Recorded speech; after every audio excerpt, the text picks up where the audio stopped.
కొబ్బరికాయ సాక్షాత్తు శివుడి తల అని మీకు తెలుసా? పరమశివుడు త్రిపురాసుర సంహారం చేసేటప్పుడు ఎంత ప్రయత్నించినా సరే వారిని చంపలేకపోతాడు. వాళ్ల ముగ్గురు ఒక వరుసలోకి రావట్లేదు. అప్పుడు బ్రహ్మదేవుడు ఆటంకాలు తొలగాలంటే గణపతికి పూజ చెయ్యాలి అని పరమశివుడికి చెబుతాడు. శివుడు గణపతి పూజకు సిద్ధం చేస్తుంటే సాక్షాత్తు వినాయకుడే వచ్చి తన తండ్రి ఎదుట కూర్చుంటాడు. పూజ పూర్తయ్యాక నైవేద్యం సమర్పిస్తుంటే గణపతి స్వీకరించడం లేదు. ఏది పెట్టినా తినడం లేదు. చివరికి పార్వతీదేవి వచ్చి ఇష్టమైన పదార్థాలను పెట్టినా తిరస్కరిస్తున్నాడు. అప్పుడు శివుడు అసహనంతో ఏం కావాలి నాయనా నీకు అని అడిగితే అప్పుడు గణపతి నీ తల పండు సమర్పించు అని అడుగుతాడు. వినాయకుడు నా శిరస్సును అడుగుతున్నాడు అంటే ఏదో మర్మముందని శివుడు గ్రహిస్తాడు. శివుడు ధ్యానంలో కూర్చుని దోసలు పట్టేసరికి ఆయన చేతిలోకి తెల్లగా మెరుస్తూ గుండ్రంగా ఉన్న ఒక పదార్థం ప్రత్యక్షమయ్యింది.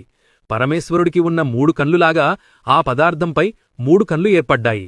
లక్ష్మీనారాయణ శక్తి కూడా అందులో నిక్షిప్తమయ్యింది. శివుడు తలపై ఉన్న గంగమ్మ అందులోకి ప్రవేశించింది. పార్వతీదేవి తినే పదార్థంలాగా అందులోకి ప్రవేశించింది.